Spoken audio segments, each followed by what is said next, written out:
좋은 아침입니다. 아침의 하나 뉴스 종합 비타민 아침의 매일경제 김우미입니다. 오늘의 일면 같이 들어가 보실까요? 매일경제입니다. 윤, 사법 리스크 있다면 내가 풀 것. 어제 윤 대통령이 직접 한 얘기입니다. 어제 윤 대통령이 직접 이 용산 대통령실 브리핑룸으로 내려와서 민정수석실을 신설하겠습니다라고 발표를 했습니다. 민정수석실 없다가 다시 부활하게 되는 거죠. 그러다 보니까 이런 질문이 따랐습니다. 특검 정국이 앞으로 다가오니까 여기에 방어하는, 대비하는 거 아닙니까? 라는 질문이 따라왔는데 여기에 대통령이 한 얘기가 사법 리스크가 있다면 내가 풀겠다라고 얘기를 했다라는 거죠. 네. 이 얘기 저희가 잠시 뒤에 대담으로 좀 짚어볼 텐데 관련해서 다음 기사까지 좀 같이 연결해서 보겠습니다. 한결입니다. 민정수석의 검찰 출신, 야 사정기관 장악용. 네. 민정수석으로 김주현 전 법무부 차관을 지금 임명을 했습니다. 역시나 검사 출신이다라는 게 한겨레의 제목이에요. 그러면서 야당은 이런 생각을 갖고 있다. 사정기관 장악을 하겠다는 생각 아니겠느냐라는 야당의 시각도 같이 담았습니다. 이 생각에서 같이 연결되는 게 특검에 대비하는 거 아니겠느냐라는 생각으로 같이 이어지고 있는 거겠죠. 이 얘기를 대담으로 좀 잘 풀어보도록 해보겠습니다. 다음 기사 볼까요? 동아일보입니다. 윤이 회담 막후에 함성득, 임혁백 비선 라인 논란입니다. 어제 저희도 전해드렸죠. 함성득 경기대 정치전문대학원장 그리고 임혁백 전 민주당 공관위원장 두 사람이 윤이 용산 회동에 알고 보니까 막전 막후 뒤에서 얘기를 했었다. 메시지 역할을 주고받았다라는 겁니다. 그렇다는 얘기는 함성득, 임혁백 두 사람 공식 직책이 없는데 그랬다? 그렇다면 비선인 거 아니냐라는 얘기가 나오고 있습니다. 이 얘기도 잠시 뒤에 대담으로 같이 짚어보죠. 다음 기사 볼까요? 한국일보입니다. 2%포인트 차 못 좁히고 국회 연금특위 빈손 종료입니다. 네. 국회 연금특위에서 이제 앞으로 연금안 어떻게 개혁을 할 것이냐 계속 고민을 했습니다. 근데 관련해서 결국 어제 주호영 이 특위 위원장이 직접 기자회견을 열고 이거 우리 결론 못 내겠습니다라고 얘기를 했습니다. 이유는 2%포인트 차이였어요. 소득 대체율이 문제였습니다. 이걸 좀 보겠습니다. 여당은 소득 대체율 현재 40% 정도 되죠. 그런데 이게 43%까지로 3%만 올리자. 야당은 45%까지 올려야 된다라는 겁니다.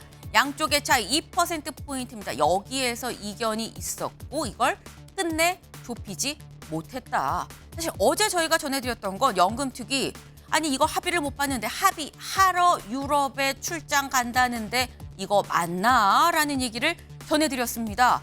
관련해서 일단 우리 합의 못하겠습니다라고 어제 얘기했죠. 더불어서 외유 논란이 일었던 유럽 출장도 저희 취소합니다. 안 가겠습니다라고 같이 얘기를 했습니다. 네.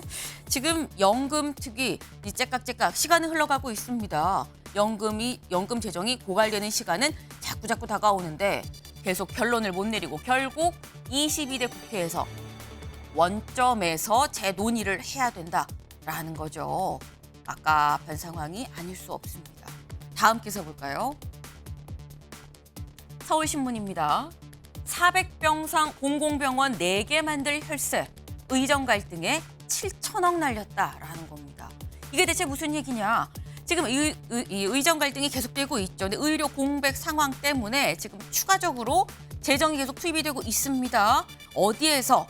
건보 재정에서 지금 세 번째로 투입이 되고 있습니다. 이번엔 1,882억을 추가로 좀 지원을 한다라는 건데 관련해서 지금 건보 재정에서 세 번째 들어간 거죠. 요것만 들어간 게 아닙니다. 다 합치면 건보 재정에서 나간 게 한 5천억 원이 넘어요. 여기에 더해서 예비비도 투입이 됩니다. 이 관련해서 다 합쳐보니까 7천억이 되더라라는 겁니다. 7천억이면 병상 400개짜리 공공병원 4개를 만들 수가 있는데 이 돈이 그냥 이렇게 흩어져서 들어갔다라는 거죠. 더 큰 문제는 뭐냐? 지금까지 든 돈이 7천억인데 아직도 해결이 안 되고 있고 해결이 될 것 같은 기미도 안 보이고 있죠. 앞으로 얼마나 더 돈이 들어가겠느냐. 그게 더 큰 문제입니다. 다음 기사 볼까요? 경향입니다. 대피 명령 하루도 안 돼. 이스라엘 탱크 라파 진입입니다. 네. 여기 검은 연기 보이시나요? 이게 지금 바로 이스라엘이 지상전을 본격 시작한 그런 모습입니다. 분명히 지금 이스라엘과 이 팔레스타인, 엄밀히 말하면 하마스와의 전쟁이죠. 이 전쟁 관련해서 이스라엘 지금 휴전을 하지 않고 있는 그런 상황입니다. 이 전쟁이 계속되는 가운데 이스라엘이 얘기하길 우리 지상전 할 거니까 가자 지구 주민들 다 대피하세요라고 얘기를 했어요. 대피하라고 얘기를 했는데 그 말을 한 지 하루도 안 돼서 바로 탱크 몰고 가자 지구의 이 최남단 라파로 진입을 했다라는 겁니다. 그렇다고 한다면 하루 만에 주민들 피할 수 있었을까요? 민간인 사상자가 나올 수밖에 없어 보입니다. 세계의 따가운 시선을 이스라엘만 모르는 게 아닌가 하는 생각이 좀 드네요. 다음 사진 기사 보겠습니다. 네. 지금 여기 큰 손수레가 있습니다. 손수레 위에 굉장히 약간 좀 과하다 싶게 지금 폐지가 올라가 있어요. 이 폐지를 잔뜩 실은 손수레를 싣고 가는 이분. 뒷모습이 보이는 한눈에 봐도 어르신이죠. 네. 근데 이 어르신만 있는 게 아닙니다. 요 뒷배경을 좀 같이 보겠습니다. 여기 뒤에 쭉 사람들이 서 있죠. 여기가 어딘데 이렇게 서 있냐? 서울 종로 탑골공원 앞입니다. 바로 이곳에서 무료 급식이 이루어지고 있는 곳인데요. 지금 무료 급식에서 지금 식사하시려고 줄 서 계시는 분들입니다.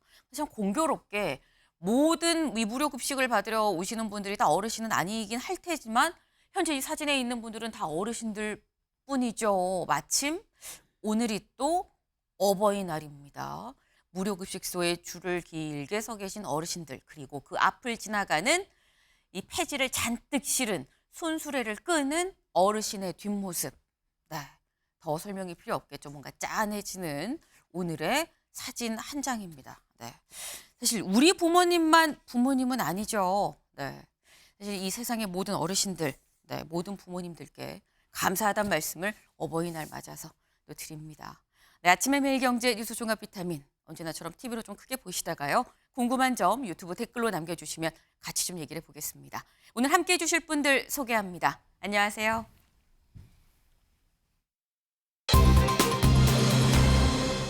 네, 첫 번째 키워드 비선입니다. 비선. 기사 같이 보시죠. 윤이 회담 막후에 함성득 임혁백 비선 라인 논란. 아까 일면에서 소개해드린 바로 그 기사입니다. 근데 어제 이 비선 라인 논란이 일었던 이유. 한국일보에 두 사람의 인터뷰 기사가 크게 실렸었죠. 그 기사 좀 다시 볼까요? 이겁니다. 어제자예요. 어제자. 윤 총리 추천을 손짓해 이 국정기조 전환부터 밀당이 있었다라고 하면서 두 사람이 직접 이 한국일보 사옥에서 와서 인터뷰를 한 모습입니다. 사이좋게 넥타이 색깔도 맞췄어요. 빨간색, 파란색. 두 사람이 직접 사옥까지 와서 인터뷰를 했고 이 인터뷰를 본 이 뒤에 불거진 게 바로 비선 논란이라는 겁니다. 사실 이 내용을 두고도 상당히 좀 논란이 있을 수 있는데 일단 이 부분만 보면 제가 아까 말씀을 드렸죠. 최수영 위원님. 사실 이 두 분이 어떠한 공식 직책도 없는 분들이거든요. 그렇죠. 그런데 왜 윤석열 대통령과 이재명 대표의 이 회담에 뒤에서 막후 역할을 한 것이냐, 비선 아니냐라는 논란이 입니다. 사실 이제 비선이라는 말이 이제 비선 실세를 연상시키기 때문에 굉장히 좀 어둡고 음험한 말로 이제 우리가 기억되고 있잖아요. 근데 네. 사실은 비선이라는 게 역대 어느 정부에서도 사실 어느 정도 규모로는 다 존재해 왔습니다. 그러니까 일종의 공식 채널을 보완하는 형태로 가는 거지 이게 공식 채널을 뛰어넘는 경우는 사실상 그게 이제 논란이 되고 문제가 되는 거죠. 근데 네. 두 분의 말씀을 종합해 보면은 경색된 정국을 풀기 위해서 근데 경색된 정국을 푸는 과정에서 공식 라인이 동원될 경우에는 바로 이제 언론의 취재가 들어가든가 이게 공개가 되는데 이게 비선, 그러니까 이른바 이제 공식 직책이 없는 사람들이 여기에 개입하면은 일종의 보완 유지가 좀 용이한 그런 저는 장점이 있을 거예요. 그런 측면에서 대통령께서 아마 그런 얘기를 전했다. 그러니까 함성득 교수에 따르면은 네. 대통령의 제안을 먼저 받았다는 거잖아요. 그러니까 두 분의 말씀을 종합해 보면 제가 보기에 어찌 됐건 조금 과장은 있을 수 있어도 아주 네. 없는 사실을 얘기한 것 같지는 않아요. 그런 측면에서 그렇다면 우리가 본질을 봐야 될 거는 이 사람들이 어디까지 역할을 했고 또 어디에서 이제 페이드아웃, 이른바 퇴장을 했는가. 그러면서 어느 선부터는 공식이 이른바 정무 라인이 개입하면서 네. 회담의 성과를 이뤄냈는가. 이걸 한번 좀 약간 분리해서 봐야 될 필요가 있는데 어쨌든 이 두 분의 그 사실은 원래 이런 역할을 했다 하더라도 바로 언론과 이렇게 공식 인터뷰를 두 분이 따로 똑같이 하는 건 이거는 제가 보기에 조금 만약에 그게 사실이라면 선을 좀 넘은 행동인 것 같은데 어찌됐건 심평 변호사도 과거에 이런 말을 했었기 때문에 네. 더더군다나 지금 이런 두 분의 발언이 주목받는 게 아닌가 싶어서 어쨌든 대통령께서 내일 기자회견에서 설명할 부분이 하나 더 넣은 게 아닌가 그런 생각이 드네요. 네. 마지막 말씀이 좀 묵직합니다. 내일 기자회견에서 설명할 부분이 하나 더 늘어난 게 아니겠느냐. 하지만 비선이라는 게 보통 뒤에 실세가 붙어서 좀 음침한 부정적인 이미지가 있는데 비선이라는 게 꼭 나쁜 건 아니다. 그동안 비선이 사실상 많이 활동을 여야 이 어떤 정권을 막론하고 좀 있어 왔다라는 설명도 하셨어요. 근데 이게 비선 논란뿐만이 아니라 내용을 두고도 사실 말들이 많습니다. 내용을 좀 잘 볼까요? 어제 한국일보 기사의 내용이 이런 게 있었습니다. 이런 부분. 강성 지지층과 참모들의 반대 때문에 그간 이 대표를 만나지 못했단 말도 덧붙였다. 요 얘기인즉슨 나는 만날 생각이 있었는데 그동안 참모진들이 반대하고 강성 지지층들이 반대해서 내가 못 만난 거다라는 취지로 해석이 되는 부분인 거죠. 그리고 또 하나 총리 추천 부분이 있었습니다. 아니 왜 두 사람 만나서 당장 시급한 총리 얘기 안 한 거야? 라는 얘기가 있었는데 알고 보니까 했었다라는 거죠. 뭐라고 했느냐? 윤 대통령이 보수 지지층을 고려해 야권 내에서도 중도 성향의 인사를 총리로 추천을 해달라. 몇 분을 알려주면 미리 검증해서 영수회담 테이블에서 결정해서 보자라고 윤 대통령이 얘기를 했다라는 겁니다. 여기에 대해서 이재명 대표 얘기가 윤 대통령처럼 그립이 센 분 밑에선 허수아비 총리를 임명해봤자 의미가 없다라고 사실상 거절을 했다라는 거죠. 총리 관련해서도 야당 제안 받으려고 했지만 거절을 했다라는 겁니다. 그리고 또 하나 짚어볼 점, 요 부분입니다. 요 바로 밑에. 윤 대통령은 차기 대선에서 이재명 대표의 경쟁자가 될 만한 인사를 대통령실 인선에서 배제하겠다는 뜻도 전했다. 요 부분. 사실 지금 굉장히 좀 어제 인터뷰에서 많은 내용들이 좀 담겼었는데 이재명 대표의 경쟁자가 될 만한 사람은 대통령실 인선에서 배제하겠다는 뜻도 전했다. 요 얘기가 어제 하루 굉장히 많이 회자가 됐습니다. 다음 기사를 좀 이어서 볼까요? 요겁니다. 이에 대선 경쟁자 인선 배제 제안. 어제 한국일보 내용을 얘기를 하는 거죠. 여기에 대해서 여당원들 윤 탈당하라. 강하게 반발을 하고 있는 상황입니다. 네. 실제 당원 게시판에 어떤 글들이 올라오느냐 같이 볼까요? 대통령님 국민의힘에서 나가주세요. 당장 탈당해라. 트로이 목마냐 이런 얘기도 있고요. 민주당으로 가야 된다. 굉장히 지금 비판적인 내용들이 많습니다. 이동석 의원님. 네.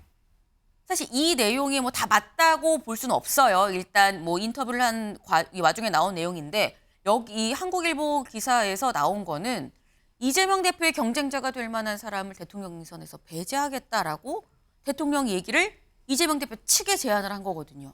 그건 어떻게 보십니까? 일단 사전에 저런 얘기가 오갔을 가능성은 배제할 수 없다고 생각을 해요. 네. 하지만 결국에는 영수회담 자체 내에서 저런 얘기가 오갔냐? 저는 그것에 대해서는 의문을 가질 수밖에 없는데요. 윤 대통령께서 저런 내용을 했다는 그 사실 자체로 놓고 보면 이게 여권 지지층 사이에서는 엄청나게 반항을 일으킬 수 있기 때문인데요.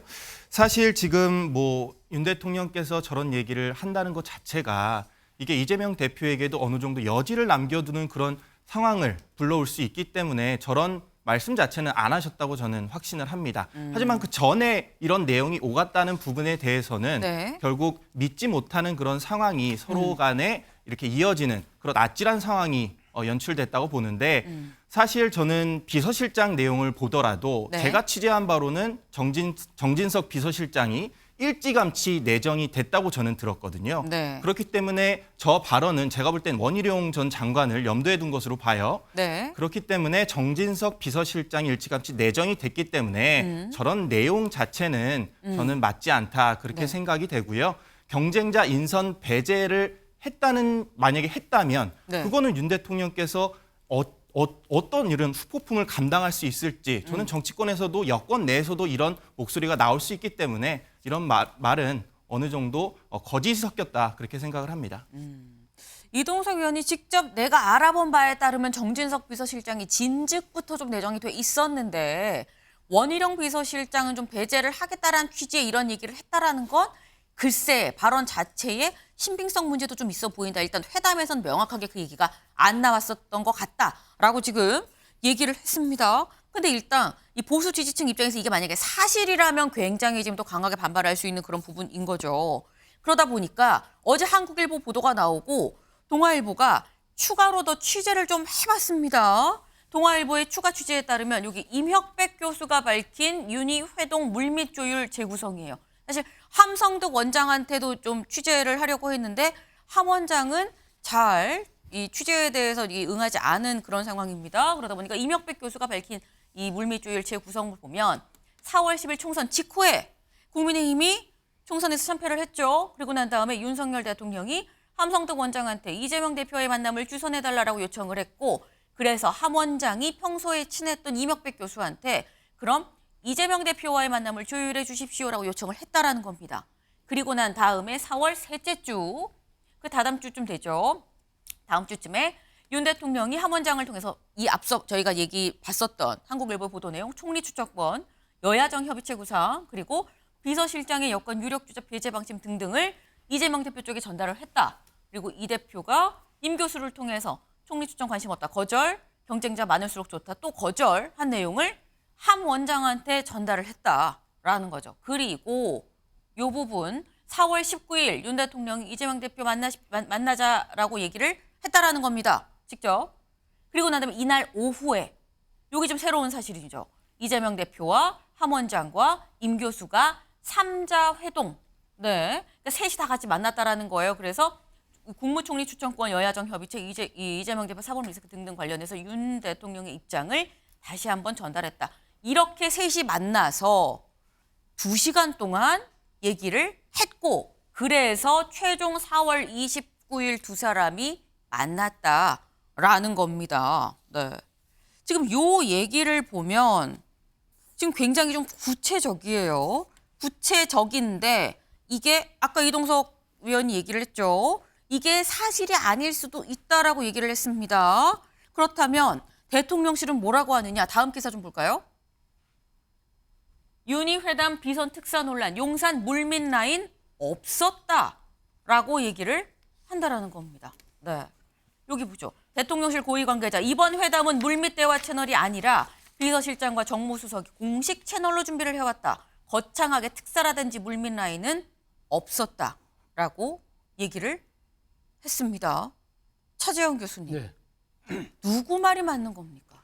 저는 뭐 다소 뜬금이 없죠. 사실은 뭐 지금 하니까 이 형식도 네. 그리고 공개 시점도 그런 내용도 뜬금없지만 그러나 지금 그 동아일보의 지금 시계열로 이렇게 쭉 정리한 표를 보면 네. 상당히 아니땡 굴뚝에 연기나라 이런 생각이 든다는 것이죠. 상당히 구체적이잖아요.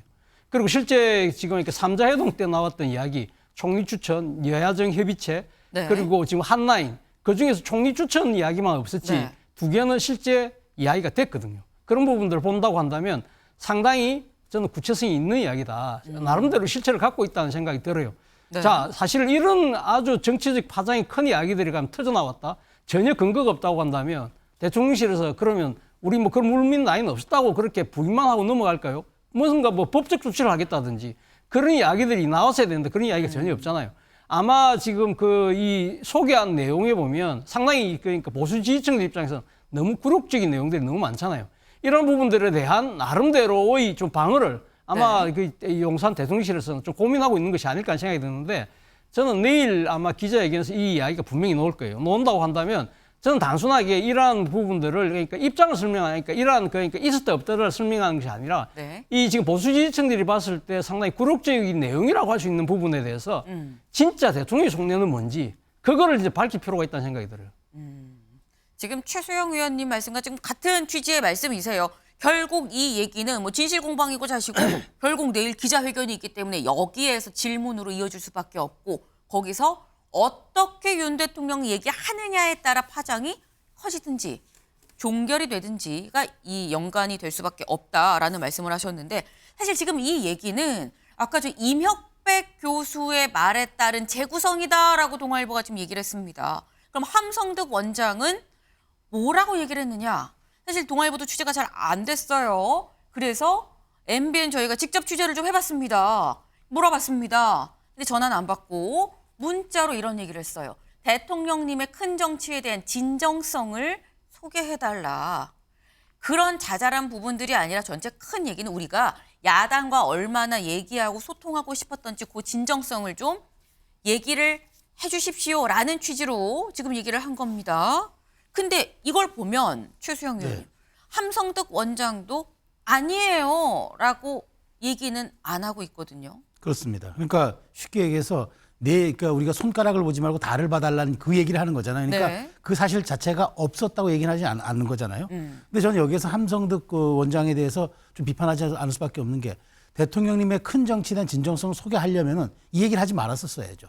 대통령이 어쨌든 이런 과정을 통해서 이재명 대표와의 영수회담 이런 통큰 결정과 어떤 그런 큰 틀의 방향성을 통해서 앞으로도 계속 이런 것을 이어가기 위해서는 본인들이 침묵하거나 최소한 이런 부분에 대해서는 확인해 줄 수 없다 정도가 아니라 아예 얘기를 꺼내지 말았어야죠. 네. 그런데 이렇게 해놓고 이제 와서는 이제 세부적인 관심은 가지지 말고 대통령의 본뜻만 이해해 주세요라고 얘기하는 거는 이건 사후 약방문 아니겠습니까? 좀 그런 측면에서 함성득 위원장이 얼마만큼 대통령과 친분이 있는지 모르겠지만 저는 이렇게 생각합니다. 뭐 심평 변호사가 참전을 해가지고 뭐 여기에 개입했다. 누가 내가 메신저 역할을 했다. 해서 이건 아니야. 내가 했는데 내가 밝혀야 되겠어라고 해서 여기에 뛰어드는지 모르겠습니다만은 네. 최소한 이건 퇴임 후 회고록에 나와야 될 사실이라면은 퇴임 후 회고록에 나와야 될 그런 이야기를 이렇게 날것처럼 가감없이 중계했다는 거 저는 함 원장이 굉장히 이런 부분에 대해서는 책임을 져야 될 거예요. 어떤 부분이 사실인지 어떤 부분이 사실이 아닌지 이런 부분까지도 이렇게 뭉뚱그려서 얘기할 사안은 아니라고 봅니다. 네, 지금 대통령님의 큰 정치에 대한 진정성을 소개해달라는 이 진정성이 오히려 인터뷰로 빛이 발했다라는 지적을 하셨어요. 네. 근데 지금 말씀 중에 대체 그럼 이 비선 활동은 안 보이는 데에서 물 밑에서 있었어야 되는 건데 이게 그럼 왜 위로 수면 위로 올라와서 노출이 된 것이냐. 제가 아까 한국일보 봤죠. 직접 본인들이 인터뷰를 했습니다. 그럼 왜 인터뷰를 하고 나선 것이냐. 아까 조선일보 기사 다시 한번 볼까요? 네. 여기 좀 비슷한 내용이 좀 있습니다. 임혁백 교수를 얘기를 하는 거죠. 이번 회담에 메신저 역할을 했다고 자처하는 사람들이 많아서 바로 잡아야겠다는 생각이 컸다. 특히 윤 대통령의 멘토를 자처하는 신평 변호사가 이번 회담에 가교 역할을 했다는 주장은 사실이 아니라고 했다라는 겁니다. 근데 이 얘기인즉슨 장윤미 변호사님, 이게 두 사람의 이 물밑, 이른바 뭐 비선이든 뭐든지 간에 물밑 이런 활동을 공개하게 된 이유가, 인터뷰를 한 이유가 회담에 내가 역할했어라고 자처하는 사람이 많아서 아니라는 걸 알려주기 위해서, 특히나 신평 변호사는 정말 역할한 거 아니에요라는 걸 얘기하기 위해서 인터뷰를 했다는 거냐라는 겁니다. 그래 보이죠. 팩트를 바로잡기 위해서 우리가 나섰다 뭐 이런 취지로도 읽히는데요. 네. 신평 변호사는 대통령의 멘토다 뭐 이렇게 알려져 있긴 하지만 최근 들어서는 상당히 거리감이 있다라는 뭐 대통령실 안팎의 분석이 나오고 있고, 그리고 그런 분이 자처를 하니까 이건 아니다라고 하지만 결과적으로는 더 대통령께 누가 된 셈 아니겠습니까? 형식도 문제입니다. 대통령실 비선 논란이 이번 한 번이 아닙니다. 전에도 인사와 관련해서 공식 라인에 있는 사람들은 아니다, 이거 허무맹랑하다라고 부인했지만 다른 쪽에서는 검토한 바가 있다. 그럼 누구 말을 믿어야 되고 대통령실이 어떻게 누구에 따라서 공적 라인이 아니면 사선 라인에 따라서 운영이 된다라는 건지. 이번에도 정무수석 있고 비서실장 있는데 처음부터 내정됐다고 말씀 주시지 않습니까? 그런데 왜 그런 라인이 아니라 이웃 사촌이셨다는 분이잖아요. 이 교수라는 분도요.